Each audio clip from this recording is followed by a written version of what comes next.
Segala sesuatu yang diciptakan Allah Subhanahu wa taala pasti tidak ada yang sia-sia. Di antara ciptaan Sang Khalik yang istimewa adalah lebah.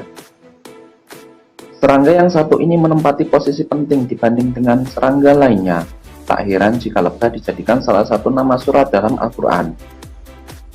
Surat ke-16 dalam Al-Quran adalah An-Nahl yang berarti lebah. Secara khusus, surat Makkiyah tersebut dinamakan An-Nahl atau lebah karena pada ayat ke-68 terdapat firman Allah Subhanahu wa taala yang berbunyi, "Dan Tuhanmu mengilhamkan kepada lebah, buatlah sarang-sarang di bukit-bukit, di pohon-pohon kayu, dan di tempat yang dibikin manusia."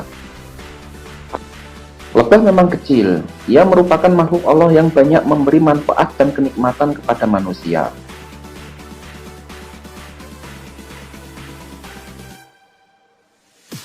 Di dalam ayat selanjutnya disebutkan, dari perut lebah itu keluar minuman atau madu yang bermacam-macam warnanya. Di dalamnya terdapat obat yang menyembuhkan bagi manusia. Sesungguhnya pada yang demikian itu benar-benar terdapat tanda kebesaran Tuhan bagi orang-orang yang memikirkan. Madu berasal dari sari bunga dan menjadi obat berbagai macam penyakit manusia. Sedangkan Al-Quran mengandung intisari dari kitab-kitab yang telah diturunkan kepada nabi-nabi terdahulu ditambah dengan ajaran-ajaran yang diperlukan oleh semua bangsa sepanjang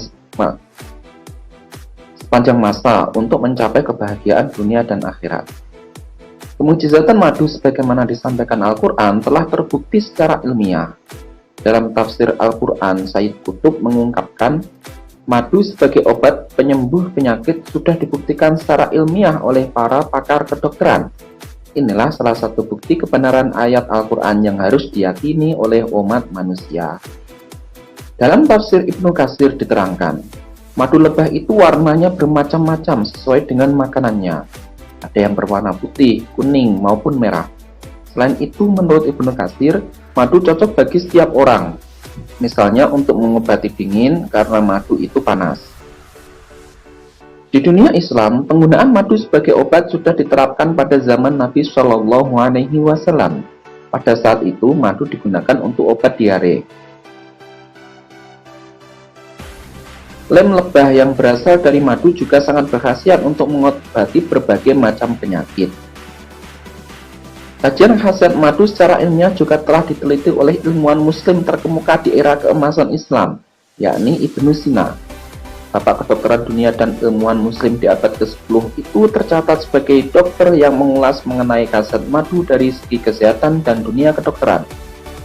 Selama hidupnya, Ibnu Sina banyak mengonsumsi madu sehingga awet muda dan berumur panjang. Madu menurut Ibnu Sina dapat menyembuhkan berbagai penyakit dari yang ringan sampai yang berat, seperti tekanan darah tinggi dan jantung. Madu juga dapat menurunkan suhu badan serta mengatur sekresi sehingga dapat menghilangkan penyakit demam. Ibnu Sina juga telah meneliti khasiat madu untuk perawatan kecantikan tubuh. Menurut Ibnu Sina, madu dan minyak zaitun mampu menjadi obat mujarab yang digunakan sebagai kosmetika yang memiliki beragam khasiat secara alami. Madu dan minyak zaitun menurut Ibnu Sina bisa mengencangkan kulit muka dan seluruh kulit badan. Kedua bahan alami yang mendapat perhatian khusus dalam Al-Quran itu mampu menghilangkan flek-flek hitam dan jamur kulit. Selain itu, madu dan minyak zaitun juga bisa menghaluskan kulit dan mengurangi kerutan pada wajah. Yang tak kalah menariknya, Ibnu Sina pun telah menemukan fakta bahwa minyak zaitun dan madu mampu menghilangkan bau badan yang tak sedap, serta bisa memberikan vitamin pada kulit dan melembabkannya. Selain untuk kosmetik, madu juga bisa digunakan untuk beragam kegunaan lainnya, mulai dari makanan, obat-obatan, sampai bahan untuk alat-alat kecantikan. Sejatinya manfaat madu telah dirasakan peradaban manusia sejak dahulu kala. Orang Mesir kuno telah mengonsumsinya. Penduduk kuno Mesir sudah terbiasa memanfaatkan madu sebagai makanan bergizi tinggi serta obat berbagai macam penyakit yang mujarab. Meski begitu, peradaban kuno belum mampu menjelaskannya secara ilmiah.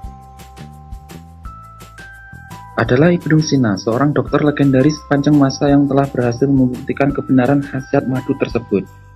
Dalam usia tua, konon Ibnu Sina masih tetap kelihatan sehat dan segar bugar layaknya seorang pemuda, karena beliau terbiasa mengonsumsi madu.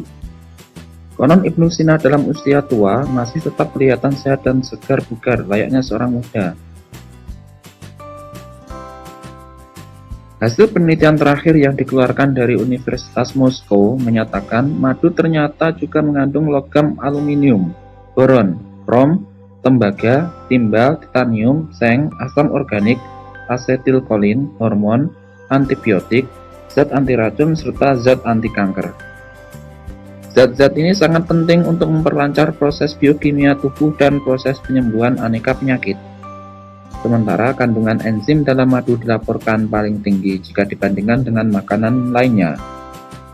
Penelitian ini juga menyebutkan madu diyakini dapat menyembuhkan tukak lambung atau MAH, radang usus, serta kesulitan buang air besar atau sembelit.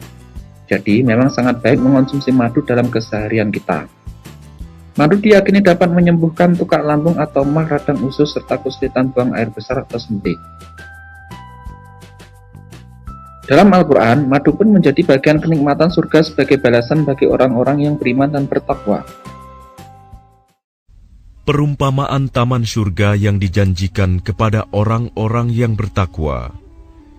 Di sana ada sungai-sungai yang airnya tidak payau, dan sungai-sungai air susu yang tidak berubah rasanya, dan sungai-sungai homer, anggur yang tidak memabukkan, yang lezat rasanya bagi peminumnya, dan sungai-sungai madu yang murni. Di dalamnya mereka memperoleh segala macam buah-buahan dan ampunan dari Tuhan mereka. Samakah mereka dengan orang yang kekal dalam neraka dan diberi minuman dengan air yang mendidih, sehingga ususnya terpotong-potong? Cukup sekian untuk informasi kali ini, semoga bermanfaat. Jangan lupa untuk klik like, subscribe, dan sebarkan informasi ini supaya bisa bermanfaat bagi orang banyak.